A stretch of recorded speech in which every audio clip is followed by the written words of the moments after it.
start by thanking Pradeep for trying to flatter me. At my age, flattery works.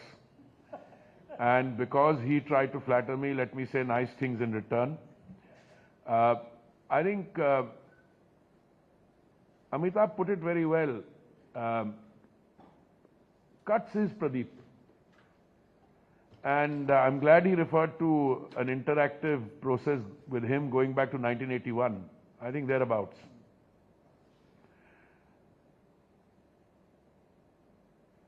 But more than that, I think you referred to him as working on the cutting edge of multilateralism and being a multinational NGO. I think he's a little more than that. I mean, having a physical presence in terms of people in Geneva, Washington, or elsewhere, that is one part of it. But I think also over last few decades, you know, I can think of very few people who individually have devoted so much time to multilateral economic diplomacy, and that's what stands out. So in my case, it's genuinely meant, Pradeep. So I think this volume which Anil and you and your younger colleague have put together has 29 contributions. Most of the contributors are people whom I have not only known, but I've had the privilege of working with them over extended years, starting from my own journey in the Foreign Office in 1974 to 2013. That's a 39 long years. And I think I've also worked with them. Your idea to get a Norwegian diplomat to certify the quality of Indian diplomacy is not a bad idea, except that when I saw the 3 people he had singled out for effusive praise, one happens to be my, well, life partner and friend, and the other is young Mohan, whom I also regard as somebody who... Lakshmi is a diplomat in her own... Yeah, I know, but it's also it's a subjective thing for me, you know. So, no, she's not. I'm not saying that those 3 are not well deserved. I'm making a different point. And Mohan, whom I've seen grow from being 3rd secretary in the mission as a language trainee to becoming, I think, one of our leading commentators on multilateral economic diplomacy, and he replaced me in RIS as the chair. Vandana also, who's been singled out, is somebody I have worked with, and well-deserved praise. No, I'm making a different point. You know, India's multilateral diplomacy has traditionally, perhaps not so much now, but traditionally suffered from what I call a willful, strong word perhaps, lack of resources. When I was a First Secretary on India's delegation to the General Agreement on Tariffs and Trade, it was Ambassador B.L. Das and me. And Ambassador B.L. Das, by virtue of his sterling qualities, ended up being promoted first as chairman of the council and then chairman of the contracting party, which left me as a 26-year-old First Secretary speaking on behalf of India and, you know, doing other things. That changed, but only slowly. I think the value of a compilation like this, of a compendium like this, when seen together with its 2011 previous edition, provides very useful space on anyone's library shelf, anyone who wants to educate himself or herself on what the fundamentals are in terms of issues, objectives, and the processes which are employed to get there. Each of these contributions, I think, are outstanding. I'm not going to pick on any one of them. I could, you know, the people sitting around us, I could spend quite some time on each of their contributions. I want instead, looking at the time availability, to speak on something around economic diplomacy. And I want to speak on trade policy and economic diplomacy. You know, when the world was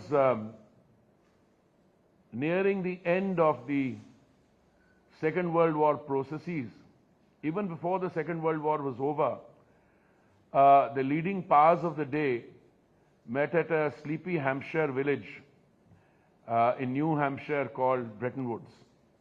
And they decided to work out the coordinates and architecture of a post-war order. There was founded the International Monetary Fund.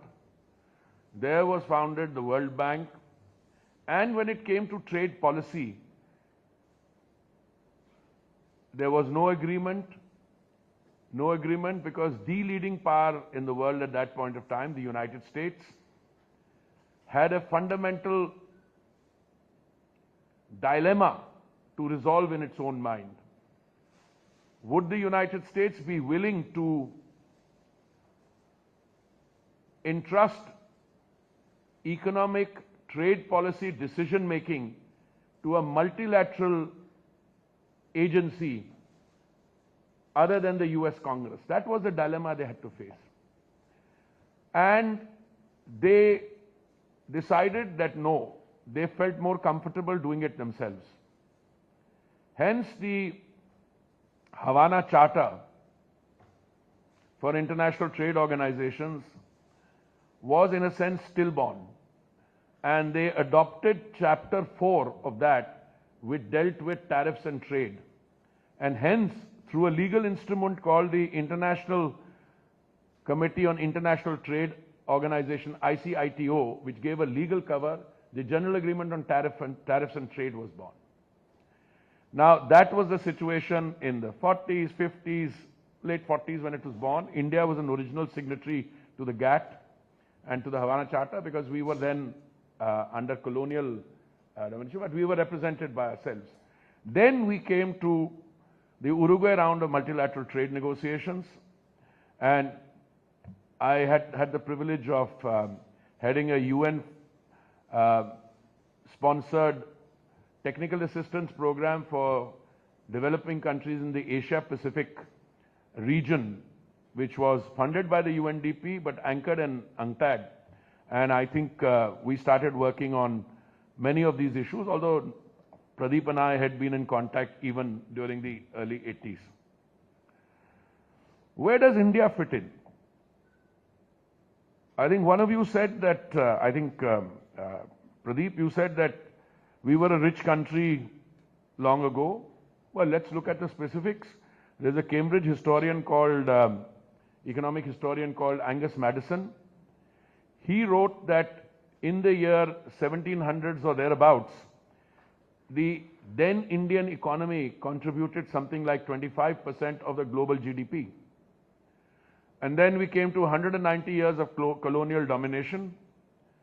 And if you count from 1757 to 1947, our GDP declined from 25% of contributing to the global GDP, it came down to about 3% or so.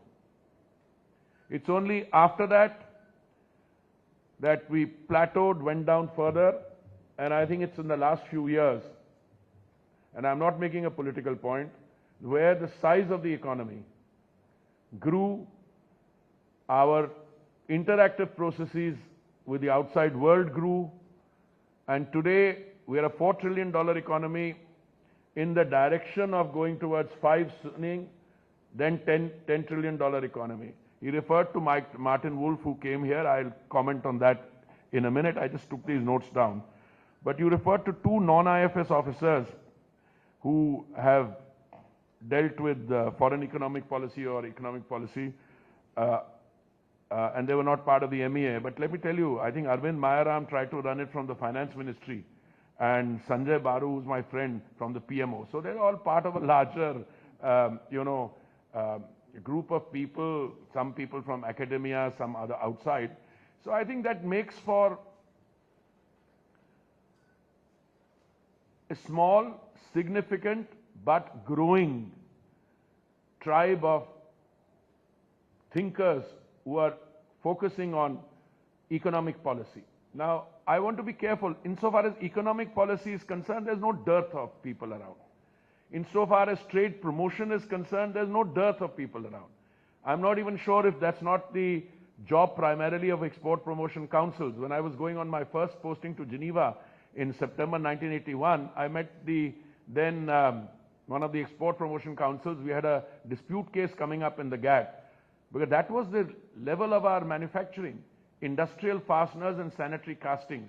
Sanitary castings are the most basic things, manhole covers that you put there. And the US has decided to impose countervailing action against this thing, because we had not given them the benefit of the injury test as part of the Tokyo Round agreement on subsidies and countervailing duties. But let me come back to trade policy in India. I think there have been periods that trade policy has occupied a lot of attention, and then suddenly when you start to grow, you come to the conclusion, and this is where I think mistakes of perception also. When I hear the term Atmanirbharta, my friends, some of them whom I've tried to engage in a discussion, I tell them it does not mean turning your back to the outside world. No, why should we import if we can make it? I said, by all means do. But today, in a $4 trillion economy, a starting point for any analysis should be that 50% of that GDP comes from the external sector, which means the value of goods imported and exported and the remittances. If that is true, then it stands to reason that if you do turn your back to the outside world, your GDP is not going to grow. I mean, your GDP may grow because the domestic market is large and there's a lot of economic fury which has been unleashed, especially after the pandemic. But it means that you have to be part of global processes. That's the point I made. Which means that you have necessarily to engage in the formalization of arrangements, which are both intergovernmental, which are both, because they are intergovernmental, they also involve value supply chains. So if there is an international arrangement coming into being, you can't say, India, don't need it.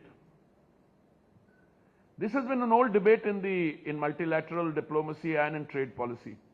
The first people who wanted to go it alone were not who you think they might be. They were those who were the dominant economic players, and they decided they wanted to go it alone because they were very powerful. But then, as the history of economic diplomacy showed, they were powerful one day, they ceased to be powerful the other day. Powerful in economic terms. So if you turn to the preamble of the General Agreement, the first GATT, or the preamble of the World Trade Organization, it has a set of objectives that you engage in mutually beneficial arrangements with a view to increasing the standard of living of your own people. So, increasing the standard of living of your own people, if you think philosophically, that can be devoid from or different from trading, I am not so sure. I must say, I always thought I was one of the few people in the government who had this kind of thinking, but I was very happy to find Piyushji the other day. He was speaking at a CII event post-budget, and he made the same points. He turned to our industry and said, listen, I can understand your desire to get protection. Yes, fair enough. But you also have a desire to export to the outside market. So you cannot have a situation that you get one and you think you'll get the other. Therefore, I think some of the delay in the conclusion of our FTAs, etc., those are things I think will be looked at in the third term. I'm very happy, at least on the UK FTO, things have started, and I'm sure this will pick up when we, as we, get down to solid governance. You see, because whenever you elected for a third term, which, by the way, is in and of itself unprecedented.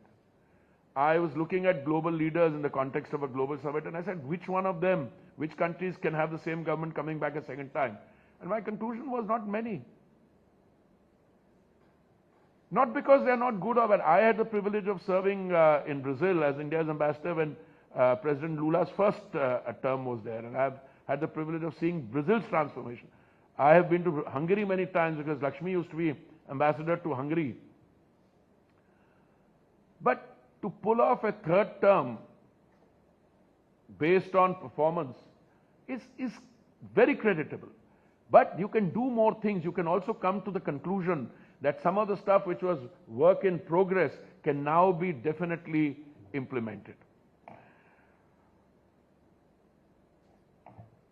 Pradeep, you referred to cooperative federalism as one of the things. I have a very simple answer. You'll get very good results on cooperative federalism. Just elect BJP governments in all the states. No, I'm saying it on a serious note. You think I'm saying that? No, coming back seriously. Look, I have been petroleum and natural gas minister for 3 years. And I can say this not because he's my boss. I can't think of any other leader who, faced with the kind of problems we had, was able to navigate the global turbulence, both in terms of availability, affordability, and sustainability. Why was he able to do it? He was very clear. At a time when, during the pandemic, prices of crude oil fell to $19.56 a barrel. Then when economic activity revived, it shot up to $128. Now, we could have been echoing everybody's mantra, this is a deregulated sector, let the market bear. Amitabh, what would have happened if we had allowed the market to bear? Place would have been up in flames. See what happened in Sri Lanka. They were not able to navigate it. What happens on our western neighbor? They were not able to, but most of the world couldn't navigate. But the Prime Minister was clear. He said, I remember clearly, in November 2021, May 2022, he said, I don't care what the revenue situation is, cut the excise on petrol and diesel by 16 rupees and 13 rupees, which I don't remember. And all the BJP states followed suit, they cut their VAT on that. As a result of which, petrol prices, diesel prices, the only country in the world that will actually come down in a 3-year reference period. But I'm politically, since JNU is my favorite center for intellectual discourse. Since the time I was in the university, not now. Now you guys are very relatively sober, but when we were young in the university, I had a theory, I don't know whether I should share with it, but I'm known for blunt speaking. किसी ने पूछा university में इंदिरा जी ने एक JNU क्यों बुलाया, तो उन्होंने बोला ये कम्युनिस्ट जो है ना बड़ा तंग करने वाले हैं, इन सबको कम्युनिस्ट एकेडमिक्स को यूनिवर्सिटी में बंद कर दो, वहां पे इंटेलेक्चुअल काम करेंगे. So Nurul Hasan Saab was appointed vice chancellor, but हमें बड़ा दुख हुआ. Some of our best teachers came away here. यार, मेरा हिस्ट्री डिपार्टमेंट हिंदू कॉलेज का जिसको वो कहते थे, they all came here. तो I said, ये अच्छा यार, JNU बनाई, हमारी पुरानी यूनिवर्सिटी है. All our stalwarts ended up coming here, and they enriched academic life here, and academic life here being enriched is academic life all over the country being enriched. But I'm coming to a different point. You are able to deal with cooperative federalism provided you realize what the fundamentals are. You can't say, "Arey, aapne petrol price, diesel price, ye kar diya." Next day you get a chance to form a government in Karnataka, then you raise it suddenly. अरे भाई ये क्या हो गया? वो भी petrol price भी raise कर दिया, दूध का प्राइस भी रेज कर दिया, ट्रांसपोर्ट जो मुफ्त की थी वो भी भाड़ा बना दिया. So I think some of that stuff gets caught because today, somebody said social media kya, it's storm in a teacup. No. Social media has its, no matter how much I get trolled. उसका ये अगर 2011 में किसी ने statement की थी and it's available the clip somewhere, then somebody played back to you. हाँ भाई, show you the mirror. So that is it. Look, you said something about India being aspirational 24. I agree with you, but that's a little more than that. When we started talking about a $5 trillion economy, let me tell you, every economist worth his salt that I know, and I don't know many, they told me you guys are talking nonsense. क्यों? नहीं ये नहीं होगा, वो नहीं होगा. वो जहीं आपके जो इकोनॉमिक एडवाइजर रह चुके थे, वो वहां गए वापस शिकागो या कहां जहां से आए थे. नहीं शिकागो भी गए, कुछ वॉशिंगटन भी गए। अरे मैं नहीं, किसी का नाम नहीं लेता हूं, मैं तो एकेडमिक डिस्कशन है, मैं नाम क्यों लूं। अरे वो क्या जाओगे, बोला India doesn't have this right, India, अरे बस काम तुम वहां पे कर रहे हो, India doesn't have right, come and see. Could anyone have imagined some of the stuff that we've done? And I'm not going to go into that. So I'm coming back to a simple thing. What Martin Wolf, by the way, is somebody I like. I used to regularly have engagement in terms of working luncheons with him. He's a great friend of Montague's and others. I used to, when I was posted in London. देखिए वो क्या कह रहे हैं 2047 विकसित भारत का। विकसित Bharat means developed nation. आप मेरे को बताइए दुनिया में कहीं डेवलप्ड नेशन की डेफिनेशन है? मुझे जहां तक जानकारी है, I am sorry, I am tendency to break into, I said as far as I know there is no definition of what is a developed country. I have some knowledge of what constitutes a least developed country because there is a categorisation in the UN, and I know something about developing countries because they all certify themselves as developing countries. You know, because you are a developing country, say, I want concessional finance, I want this, I want that. I asked around who's here, with due respect, when China, which is a $19 trillion economy, calls itself a developing country, I said, that's how developing I want to be. Now I'm very clear. I mean, let's be clear, other than the United States, which has no pretensions of calling itself a developing country, and I must say, in fairness to the Europeans, who have never said that they were developing, they were all $4 trillion, $5 trillion economies. I'm talking about my friends in France, UK, and others. And that's why when we talk about Angus Madison, I think the thrill most Indians got when India replaced the United Kingdom as the 5th largest economy was a special degree of satisfaction. When you go past France, Germany, Japan, it won't have. The same thrill will not be there. But let me tell you two things. Whether you buy the projections which even the fund is making or others are making on the likely rate of growth, we will grow at 7% plus minimum. If on a $4 trillion economy, you grow at 7% for the next 2-3 years, and you project that upwards, it doesn't matter what the size of your economy in 2040 is, because there can be always black swan moments, there can be other issues, but you're going in a particular direction. Now to draw instinct, by the way, I think Lakshmi is writing an article on this. I don't know. I found out only from my, the guy who does my sometimes number crunching. I was getting a little iffy with him. I said, what happened? I was wanting to draft paper. He said, no, I'm working on something for ma'am. So I never asked what she's working on. But I think it's something, some of us should do it. Arey bhai, it doesn't matter whether the size of your economy, as Ernst & Young says in 2040 is 40 trillion or what. That's not the issue. It doesn't matter. No, there won't be a developed country. It will be a high income, kya bola? Medium, high income, as a country. I don't know what a definition of a developed country is. Nobody has a definition of a developed country. So to do this kind of nitpicking, I think anybody who was born and brought up with the historical legacy of the United Kingdom, they're going to have some problems like this for a while. And I'm saying this in a lighter moment because I know I'm being recorded. But I'll tell you, India is being transformed. When you do a discussion like this, I think a good message that should go out from there is that economic diplomacy must get bigger. I must say I was in a cabinet one day when I saw a proposal for cadre strengthening in the MEA, and Jaishankar ji wasn't there that day. Normally I speak up easily. I must say I was taken aback. I would have thought that they should get more people. Because now I come back to a point I wanted to make in the beginning, but I make it in the conclusion. When we were on the Security Council, I'm talking about 2011 and 12, somebody who was on the Security Council Secretariat was a very dear friend of mine, and my friendships normally develop because I find people intellectually engaging. And he told me a very interesting thing. He said the UN Secretariat did an analysis of where the most effective diplomats come from. He said, and we were surprised about the two top figures which came out. I said, why? He said, there's a reason. He said, when you talk about Brazil, Itamaraty, everybody knows Brazilian diplomats are top class because they speak many languages. An average Brazilian diplomat will speak English, Portuguese, Spanish also. and they have this in-service training in Tamarachi. So as a there, but they're large delegation. Hungary, some of my best friends, Zaba, all these people, they're all best, but they don't have very small delegation. He said, we found that the highest quality among countries which have the smallest delegation, and that the delegation was the answer. One is Singapore, surprisingly. Because an average Singaporean diplomat, there'll be very few there, but when they speak to the point. And the other was India. I said, but India is a large country. He said, what is your delegation size? You know, Amitabh, when I had the privilege of leading our campaign into the election of the Security Council and serving on the council for 2 years, I got only 2 additional posts.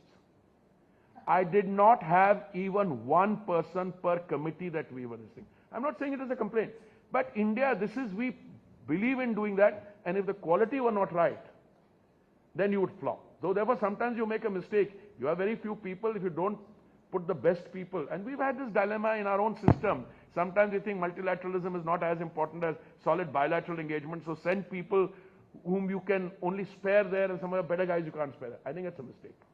Because that multilateral arena where you have to increasingly engage a large number of delegation on issues. Now, as you grow in terms of economic size, the number of issues you will have to deal with are much higher.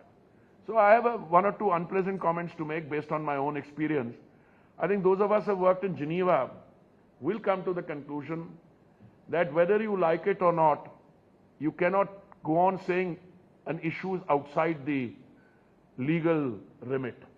When they were trying to bring in services into the remit of the general agreement, we decided in 1980s, and it was not, thankfully, the BJP government, so otherwise, BJP is inward looking. It was a solid Congress government led by Mrs. Gandhi, who we got instructions saying, if anybody wants to bring services into the GATT, you should say, over my dead body. So everybody started, from Vijay Kelkar to Shivraj Patel, who was the Minister of State for Commerce, who came, B.L. Das, Hardeep Puri. And since Mr. Das was very senior, I became the person who said, no, services is outside the legal. अरे भाई उसके बाद क्या हुआ? Services तो आ गई. Through an innocuous this thing, countries with an interest in services can exchange, this thing amongst yourselves. Well, what happened to the Indian economy, yaar? If you do a profiling of the Indian GDP, how much of your GDP is services? Now you can say, all right, I've grown, but I don't want it service. But some of your exports are also services. So what I'm saying is that in trade policy, we have a tendency sometimes to take positions which are not entirely thought through. So you go on saying, no, no, no, no. It may be a better idea to do a perspective plan 5 years, 10 years, 15 years. So that's why when I draw, normally I wouldn't have, when I heard Piyush ji making that statement, so I said, well, some of the thoughts which have been, in my mind should come up. That's one. Secondly, let's be absolutely clear that after this phase of turbulence and elections in different countries is over, I mean elections in the United States, I mean global turbulence as being witnessed in the Gulf, I'm talking about Iran, Israel, whatever. The world will sit down to redrawing the economic landscape. I think there's enough. I'm not making a prediction saying that it's going to happen tomorrow or day after. But people are going to need to come back to the same objectives, which is we want to raise the standard of living of our people, which is what we want to do in India. But more than that, I think what they will do is that the nature of engagement will have to be rethought through. Does that mean in reform in the multilateral system? Certainly, as somebody who's worked on the Security Council, we have as part of the G4, other. But I think some people will need to go back to the drawing board. Why am I saying this here? I think people who contribute to volumes like this should contribute to that process. So you want to do a book on foreign diplomats, etc. That's a good thing. That's a mechanical exercise. It would be an even better exercise if you can get some bright people together, have a day-long seminar somewhere in Rajasthan or somewhere else, and work on what would a new order look like. Not being ideological, but I mean, what are the exchange? For instance, I think Anil was saying, you were saying, Amitabh, the whole concept of trade and economic exchange has changed. We started with, what was the GATT predicated on? Goods crossing borders and border measures being imposed. When you came into services, you were already in production processes. But now you're into technology, you're into intellectual property also, whole thing is run, and you're going to go into that, what is that, fourth generation? Artificial intelligence. World trade is going to change. And I think some bright guys, including our contributors here, should sit down for a day and a half, and work out what the shape of international trade and multilateral diplomacy and trade policy should be when you have got all these other things which are just now slightly outside the room but are coming in. And by the way, if cuts, I'm sure you guys are well to do, but if not, I could get somebody to sponsor an event like this also. So thank you very much. I've taken a little longer than I had anticipated to, but thank you for giving me a patient hearing.